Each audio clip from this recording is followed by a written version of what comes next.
بسم اللہ الرحمن الرحیم۔ السلام علیکم۔ آج ہم آپ کو جو کہانی سنانے جا رہے ہیں اس کا نام ہے خالہ ہلچل نے ہلچل مچائی۔ کہانی سننے سے پہلے ہمارے چینل سیال سٹوریز کو سبسکرائب کرنا نہ بھولیں اور ساتھ لگی گھنٹی کو ضرور پریس کریں تاکہ ہماری آنے والی نوٹیفیکیشن آپ کو وقت پر مل سکے۔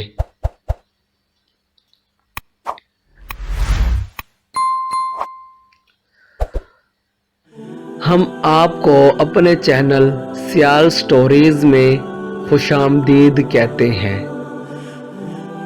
خالو ہلا گلا جیسے ہی گھر میں داخل ہوئے، خالہ ہلچل منہ پھلائے بیٹھی تھیں۔ ان کا غصہ ساتویں آسمان کو چھو رہا تھا، ماتھے پر تیوڑیاں چڑھی ہوئی تھیں۔ یا الہی خیر، خالو ہلا گلا نے دل میں کہا اور بیگم کے پاس جا پہنچے۔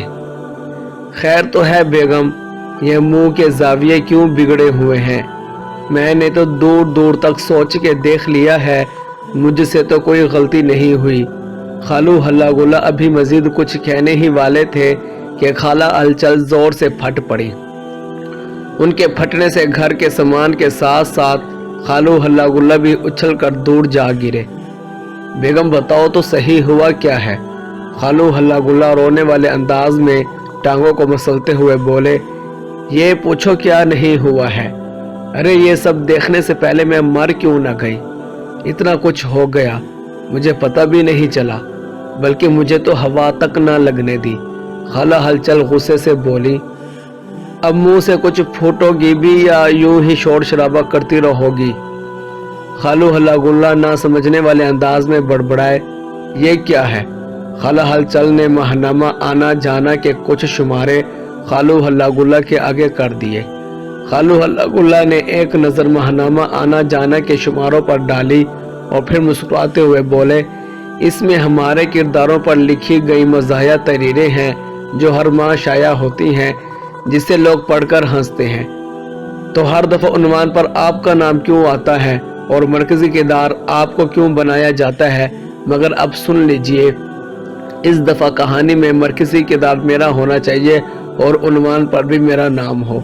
خالہ ہلچل نے غصے سے آنکھیں دکھائیں تو خالو ہلا گلا کو ساری بات سمجھ میں آ گئی۔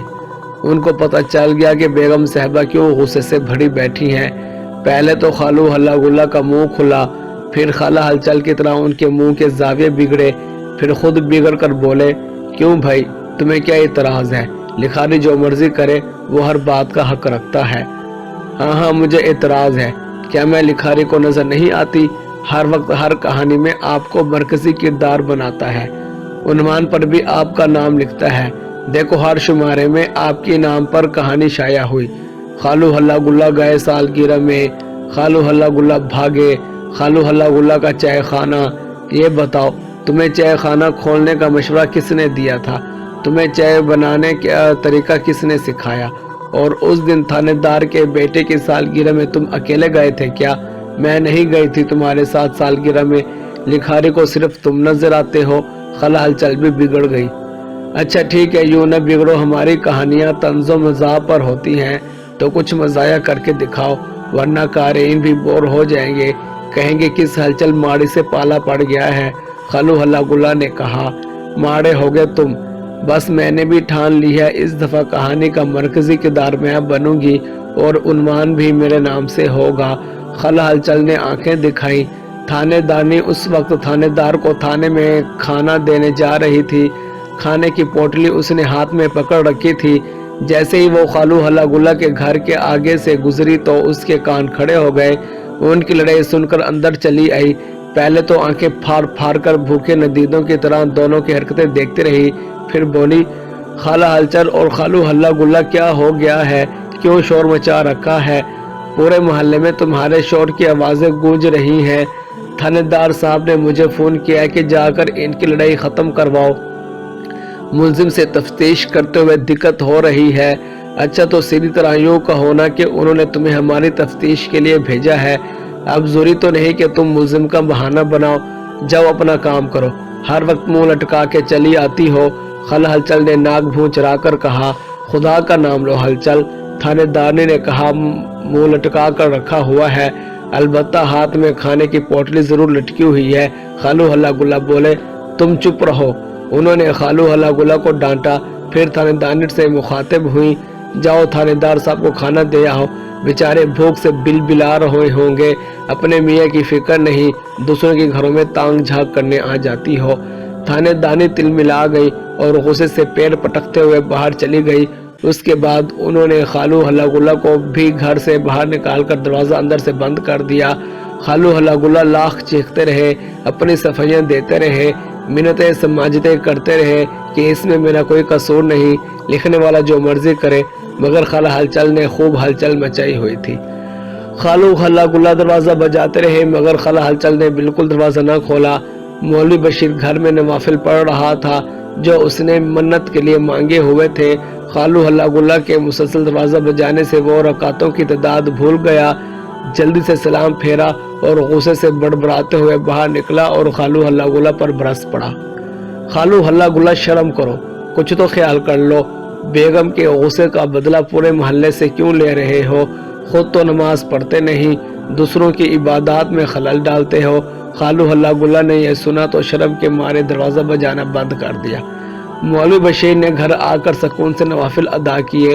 خالو ہلا گلا بہت پریشان تھے، کافی دیر سے وہ گھر کے باہر کھڑے ہوئے تھے مگر خالہ ہلچل دروازہ کھولنے کا نام ہی نہیں لے رہی تھی۔ آخر انہوں نے دعائیں مانگنا شروع کر دی، یا اللہ لکھاری کے دل میں رحم پیدا فرما، اس کہانی کا عنوان ہلچل کو عطا فرما۔ کلو کسائی اپنی بکریاں چرا کر گھر جا رہا تھا، اس نے خالو ہلا گلا کو گھر کی دہلیز پر بے یار و مددگار بیٹھے ہوئے دیکھا تو سمجھ گیا کہ دونوں میاں بیوی میں پھر لڑائی ہوئی ہے۔ کانوں کو ہاتھ لگاتے ہوئے طنز نگاہ خالو ہلا گلا پر ڈال کر آگے بڑھ گیا۔ جواب میں خالو ہلا گلا نے بھی اسے 10 انگلیاں دکھائیں۔ اس کے بعد وہ پھر دعائیں مانگنے لگے۔ ابھی وہ دعائیں مانگ ہی رہے تھے کہ جھٹ سے دروازہ کھلنے کی آواز آئی اور خالہ ہلچل کا مسکراتا چہرہ باہر نکلا۔ پہلے تو انہوں نے خالو ہلا گلا کو محبت بھری نظروں سے دیکھا، پھر ان کا ہاتھ پکڑا اور ادب سے بولی، آئیں اندر آئیں۔ خالو ہلا گلا بہت حیران ہوئے، ان کو یقین ہو گیا تھا کہ اللہ تعالیٰ نے ان کی دعا قبول کر لی ہے۔ جلد ہی ماہنامہ آنا جانا کے اگلے شمارے میں کہانی کے عنوان پر ہلچل کا نام جگمگا رہا ہوگا۔ یہ سوچتے ہوئے وہ خالہ ہلچل کے ساتھ گھر کے اندر داخل ہو گئے۔ ان کے چہرے پر ہلکی سی مسکراہٹ رنگ رہی تھی۔ آخر خالہ ہلچل نے اپنے ہلچل ہونے کا ثبوت دے ہی دیا تھا۔